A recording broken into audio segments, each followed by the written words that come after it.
Children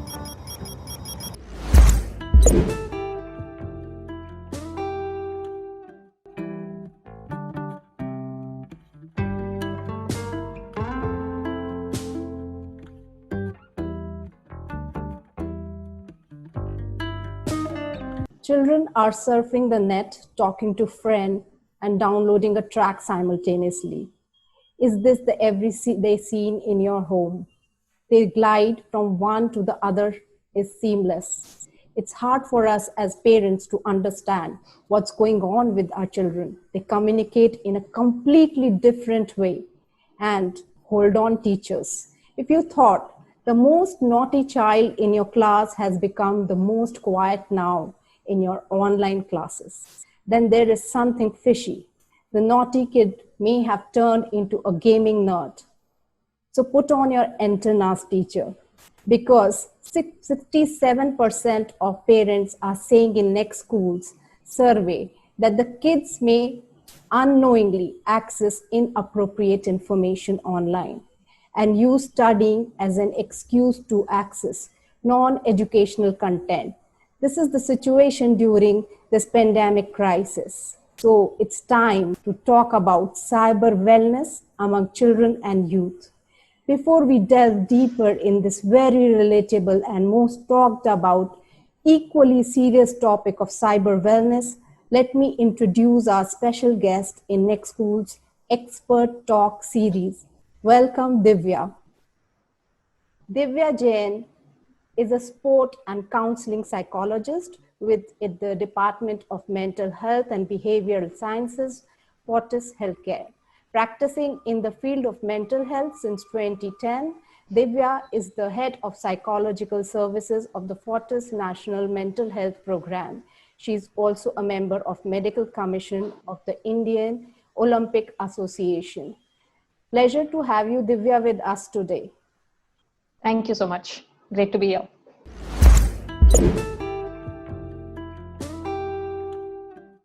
You're welcome again. And so, Divya, things have changed dramatically in the past few months. It is all boiling down to homes and parenting now.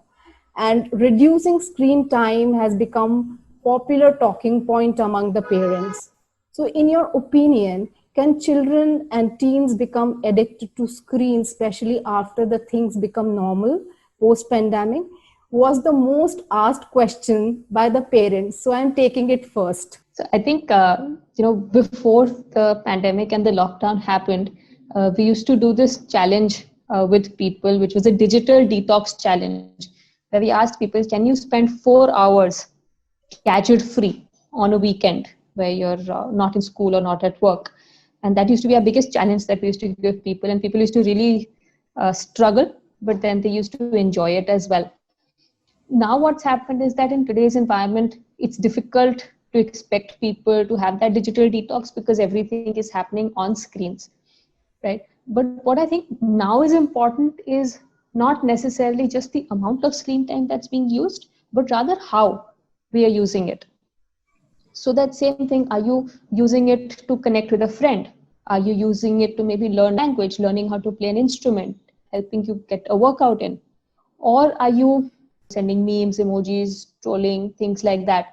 So a lot of it is also about, these days, I think the discussion has to shift not simply to the quantity of screen time, but how we are actually using this screen time as well.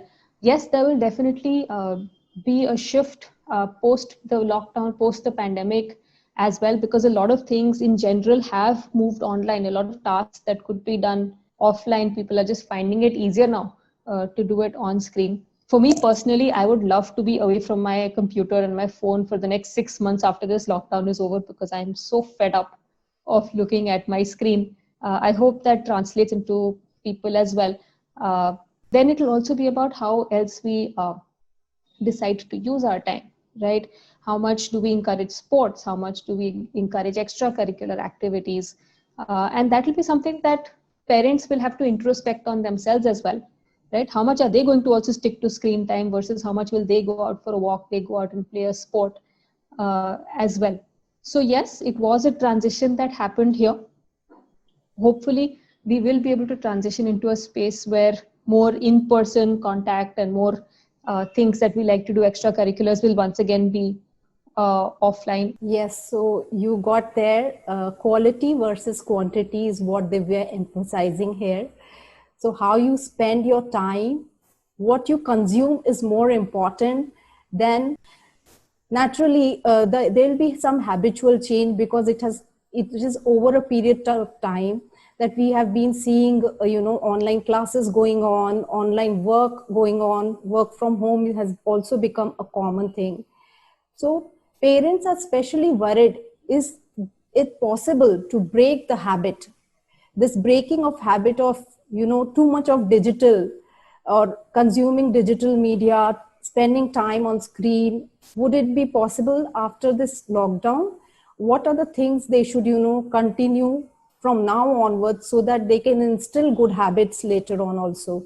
Yes, definitely. I think it's possible to get that digital detox in once the pandemic gradually starts to reduce. Definitely possible. Also, I don't think that this screen time issue is restricted to the pandemic. It's something that was happening much, much before as well. I mean, half the world, more than 3 billion people are on social media. And every day, millions more are added. And this was happening even before the lockdown. So I don't think that you wake up and the first thing you do is you check your phone. How many young people will be willing to even switch off their phones or switch off their notifications while they sleep, thinking that what if they need to reach out to someone, let alone when they're studying? That's a whole other story altogether. So I think that we look at this beyond the context of the lockdown, and definitely something that's a habit that needs to be. So what we need to do is we need to speak. We need to have a lot more conversations with people to help them understand what it is that they're looking at the media for, what are they using their gadgets for, what are they getting out of it, how they perceive what they're seeing around them. Is everything that they're looking at on Instagram or Facebook or whatever, are these all how true are those images? How much do they reflect what's actually happening versus how much of it is actually kind of put out there and curated in a sense, to be able to catch their attention, to also realize what's happening to our own attention span, how much we're able to focus on things that matter to us. Just recently, talking to a school child, and they were like, they like to sketch, they like to paint. But these days, because there's so much screen time, they're fed up of painting. So I said, what does painting have to do with screen time? So they said, it's digital painting now. I said, why are you digital painting? Like, get an easel, get some paints, make a mess. But they say, no, it's too messy. It's too much of an effort. I have to open the bottle. I have to close the bottle. If I make a mistake, then I won't know how to change it. I can't just simply undo it. But helping kids kind of realize the value in these things. It's painting is not about creating the perfect image, right? It's about making a mess. It's about recovering from those. It's about making mistakes, the smell, the feel, the touch. So encouraging people again to play sports, to do extracurricular activities, to have more in-person conversations. It's important for us to understand what's happening to our communication skills. Right now, I feel like all of these social media have had such a detrimental impact on the way we communicate, because we only know how to do this and we know how to send a smiley face. Parents have a role to play in terms of not just encouraging it, but role modeling it. Right? If parents also come and start watching Netflix after a hard day's work, kids are going to learn similar things. So we need to put our phones away while we're eating, while we need to, after a day's work, we need to make sure we're getting some physical activity. We need to make sure we're talking and communicating with people. And we're not constantly on our phones and our gadgets all the time as well. So if we can do that as well, we can encourage kids to do that also. And I'm sure we'll be able to kind of get that space from the digital world a little bit as well. Yes. So you have in a way answered my question, where I was thinking, what are the rules? Where do we begin establishing rules for the children's use of digital media? So in a way you have answered, we have to engage more with the children, involve more with the children in the real world and get them away from the virtual world as much as possible. Also, Divya, how do family members' screen time habits rub off each other? Would you more likely to turn off your TV, computer, and phone if the rest of your family member did the same? Definitely. most behaviors we learn by watching other people around us, right? These studies have been done about 70 years back now. There are studies that show that if children watch violent TV shows, they tend to act more aggressively. These are very well established studies. If you have people who are using cigarettes or using alcohol in the house, chances of kids using them and at a younger age also increases.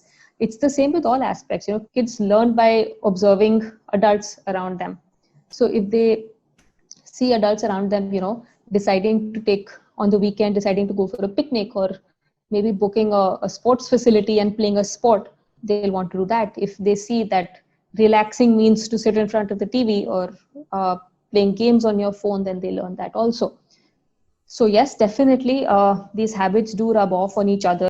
Yes, particularly in the age of when the children are preschoolers, at the age of when they are teens, tweens, the role modeling seems to be a better idea with the parents. Of course, the parents will have to sacrifice their own choices and interest in the process, but that gives a very, very positive outcomes that we have seen so far in the studies that you are also talking about, Divya.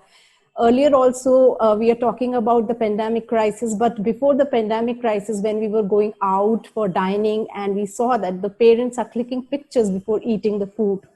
So that also reflects on the children and each family member sitting together and they are on a different screen. This is the usual sight we saw before the pandemic also in the restaurants around us. So we have to role model parents. It is not possible without, sacrificing something in our daily lives. So the next question is, Divya, another impact of digital media consumption of promotional content and advertisement. These are the content from the electronic media have impact on the nutritional qualities of the food consumed by the children. In addition, increased time spent on electronic media takes away the time that could have been spent on physical activities. These two factors have increased chances of obesity among the adolescents. Give us a sense of how these two factors are impacting our young population, what we call today Generation Z. So media literacy is a topic that we often talk about, right? Where we don't give children gyan about this is what you should watch and this is what you shouldn't watch and this is what social media does. But what we do is we ask them to ask certain questions, right? And the first question we ask them is, ask who produced or who paid for this message? Why? What is the purpose of this message? Why is it being shown to you? Why are people making an effort to show these things to you? You look at a lot of these social, digital media houses that are there. Most of their services are free of cost, right? They don't charge us anything for using it, and yet they're the most highly valuated companies in the world. So how is that? If you're using an app on your phone, do you know how that app is making money and why those developers have gone through that effort to make that money? And there's a very famous saying that if the product that you're using is free of cost, then you are the product, because it's something about you that is being used by someone else. That's the only reason that you're getting that service. So just to think critically and ask yourself, why is this happening? Why is this being presented to me in this way? Why are these colors being used, right? Why is a story 15 seconds? Why does a video come and why does the next video come? Who decides what video comes next? What is the aim? What digital media wants to do is it wants to keep us more and more engaged to the content. And what that does is that most of that content is it's funded by someone, right? And so there is so much implicit messaging that we are getting, in terms of advertisements, in terms of TV shows that we watch, the videos, the whole concept of, influencers that is there, right? So just to be able to understand what that's doing and to understand that everything we watch around us has an impact on us, whether we're consciously aware of it or not aware of it, it is going to impact our choices. So just to get more mindful, get more aware of what I'm doing, where my concentration, where my focus is going, where my time is going. And then also to understand what it's doing to my health. being sedentary is just kind of being encouraged more and more. So there are about 26 billion devices or gadgets across the world which are being used. And imagine a population of about 4 to 5 billion. And you seem to understand that every household, some of the households are privileged and they have so much of devices and gadgets and connectivity, and some of them do not have at all. So that is another topic for another day.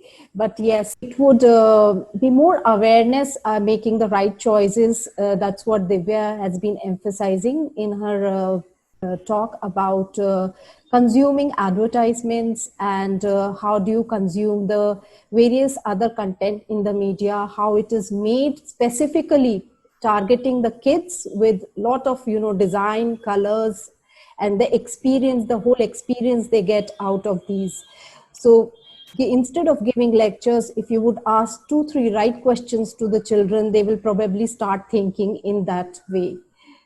So Divya, how can we define cyber wellness? We have been talking a lot about all the challenges that are being faced today. How do we define cyber wellness, and what kind of choices would lead to better wellness in terms of digital media? So 2-3 aspects here.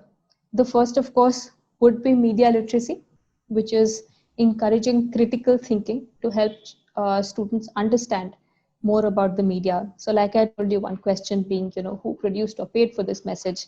Other questions would be what persuasion techniques are being used to make it more believable? What is the purpose of the message? What is being left out? What are you not being told about something? Because what's been left out is as important as what's included in it. Are there any stereotypes? Are there any biases? Are there any values that the message is showing? What kind of point of view is that message showing to us, right? So that is one aspect of it, for which we encourage people not just to ask these questions, but also to look at information from multiple sources. Because what's happening these days is that any kind of information that we're getting is also tailored to our own specific point of view. So the news that I see and the news that my friend sees would actually be different, because it's curated based on what we've been searching for in our search history, which is something that we need to be very, very careful of. So we need to make sure that we're looking at multiple points of view, even things that we may not always agree with. The second aspect is safety. Safety is something that we have to be very, very careful of, whether it's in terms of photographs that are being shared, whether it's in terms of location, whether it's in terms of talking to people who we don't know, whether it's in terms of hacking, bullying, trolling, things like that. So the safety aspect is something that we have to have multiple conversations with children on. We can't just say social media is bad, phones are bad, keep them on the side. No, they're a part of our life, right? So we have to teach children how to use them more effectively, and we need to teach them how to stay absolutely safe, how to keep their privacy settings, who to talk to, who not to talk to, how to make sure that they're safe in such interactions as well. And then the third aspect would be the lifestyle aspect of it, which is that anything that you do in moderation is okay and can have a positive aspect to it as well.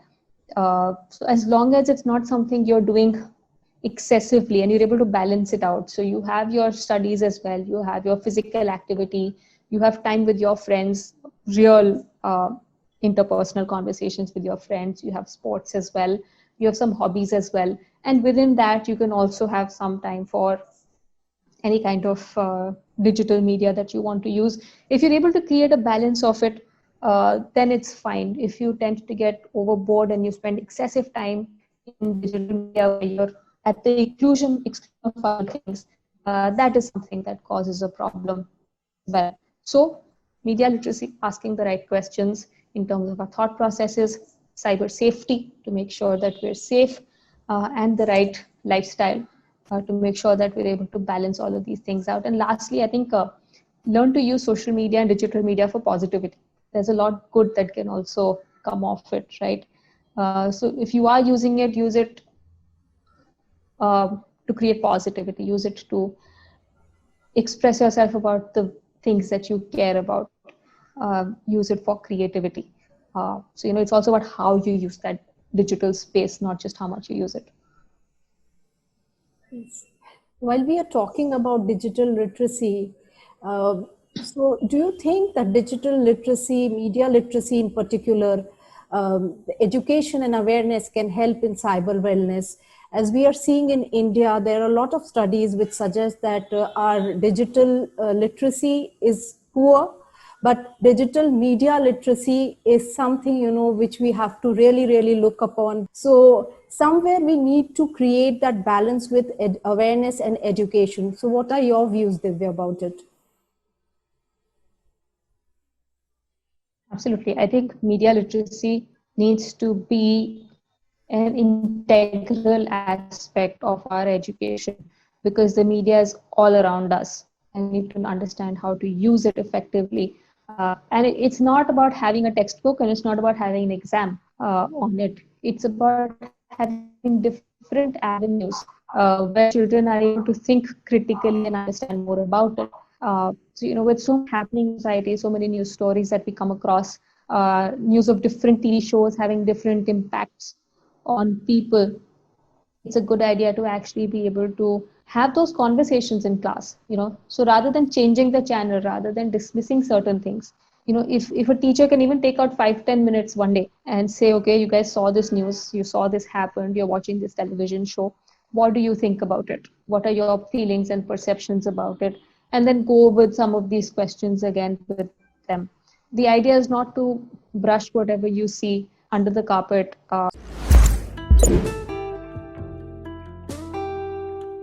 So Divya, we have been talking about digital literacy, digital media literacy, education and awareness, which go a long way.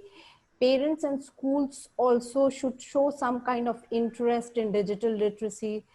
Do you think there is a lack of understanding of these benefits of literacy, especially, among the young children and even the youth and adults, as we see today, the way they are using WhatsApp, and even our senior citizens are also using WhatsApp in a way in which we could never imagine, without understanding the repercussions of that one click of forward, and it goes, to so many places. Then what are the three main benefits, if you could just, put it in crisp, three main benefits of digital literacy skills, if anybody across, from the children to the adults?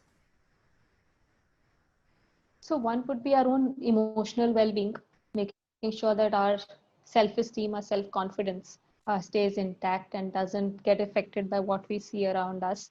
Our physical health as well, because of, again, the lifestyle choices, because of what it's doing physiologically to us, the sedentary lifestyle.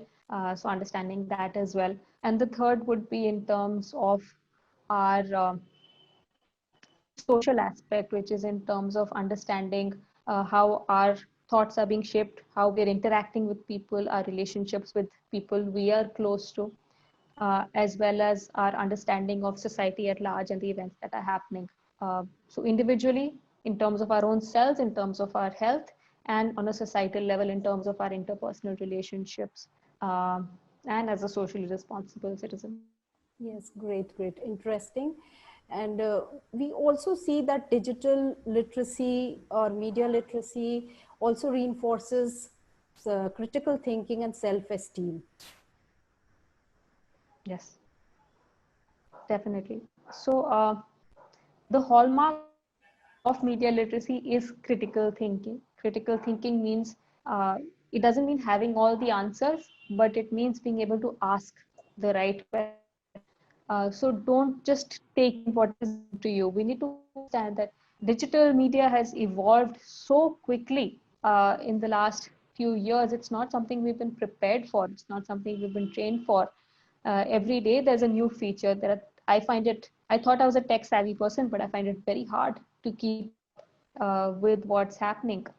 And there is so much investment and so much technology that is behind this, and it's all moving so fast that we really, really need to keep up. And again, we can't have all the right answers, but we can at least stop and ask, wait, what is happening? Why am I seeing this? If this is the next thing I'm getting, why am I getting it? Why has it been designed that way? Uh, and this will also translate into other aspects, whether it's in terms of how we deal with our friendships. Can I ask questions there? If my friend tells me to bunk a class, can I ask them, but why are we bunking the class? Is there any other solution to this? If it comes to substance abuse, to ask yourself, what will happen if I use this substance? Do I have another alternative? So critical thinking is a core life skill that is there, and we need to something that can be used across different aspects of life. And one last question that I have is, we have discussed about lot about the parenting. What should schools do to build these skills? Because schools are one of the most, building blocks, or they lay the foundation for our children.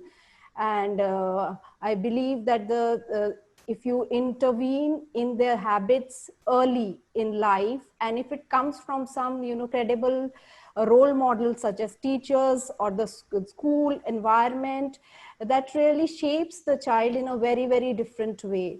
So what should schools do to build these skills, digital media or literacy skills? Schools are instrumental in forming our personality, right? And it's not just for the maths and the science skills that they teach us, or about the board exam results that we get, but a lot of our personality, the way that we speak, our interactions with people, our confidence, how we deal with stressful situations, a lot of that actually forms in our school going years. And for schools to just be cognizant that that is what school is actually all about. So even in the midst of all the curriculums that we have and the exams that we need to take, we need to prioritize life skills, education, and media literacy, digital literacy needs to be one of those foremost in there. It's not about creating yet another subject and having yet another exam where you're writing the definition of critical thinking. That's not the aim. It's about taking out a little time in our day-to-day lives, it's a class teachers period or whatever small interactions that we have, where we pick up on things that are going around us in the world, an incident that may have happened, something that's currently being circulated. There are so many of these challenges that keep coming up every now and again. Some can be silly, some can be quite dangerous. Uh, but to have conversations with children about it. Uh, a lot of times what happens, we avoid difficult conversations. We think we should not talk about them because our talking about them is encouraging children to actually do that, which is not the case, right? So whether it's cigarettes, substance use, whether it's peer pressure, whether it's about how we use digital media, rather than avoiding it, these are things that need to be spoken about. And even if it's not very often, but once in a while, if you're able to take out 10 minutes where you're able to have these conversations, have some debates, open conversations, understand what kids are saying about it, um, do some workshops around it with some interactive activities as well. A lot of life skills are actually learned not in the classroom while studying, but they're also learned, when you're playing sports, when you're also doing extracurricular activities, when you're preparing for other aspects. So to just try to create that holistic perspective and prioritize life skills education, with media literacy being one of the key life skills that we need to teach. Very interesting, and I think the school should take note of this. It's coming from the expert. We at Next Schools have been talking about it, going to every forum we go. We talk about digital media literacy, how to inculcate it in everyday lessons and classrooms. Along with that, we have also initiated awareness programs for cyber wellness and digital literacy to motivate children to give hands-on experience on various things. Through blogging also, we encourage children to blog, and that is why we hold annual flagship contest for blogging, to motivate and encourage more and more participation from children, because these are the tools that give you hands-on experience on the digital literacy skills. When you do it yourself, then the outcome is really, really different and very, very effective. So besides the challenges and situations that we talked over today, all of us should come together as team to build positive environment. School must work to discuss Principles of online safety in the classroom. Parents can reinforce the media literacy education messages at home for helping children become effective cyber citizens. As Divya has also given us some very, very doable tips on at what we can do at home during this time as we are confined. And we at Next Schools are running online campaign to create awareness on cybersecurity awareness month. Next Schools is also the champion, and in that series we are talking to the experts. We are bringing you tips and ideas to make your a home a better and positive environment at home. Digital literacy as a tool for self-empowerment to make happier and safer internet experiences. That is what is the mission of Next Schools. It is an online pledge. We have also started running an online pledge campaign, and we invite you to participate and support our effort in making the much needed social change. Thank you, Divya, for so much of giving us such wonderful, insightful information, so many ideas that every parent, I think, every school should look into. And thank you, Fortis Healthcare, for supporting our small effort towards this making, again, I will repeat our mission to make happier and safer internet experiences. That's what we want from everybody. I'm signing off. This is Mridula. Thank you so much. Thank you.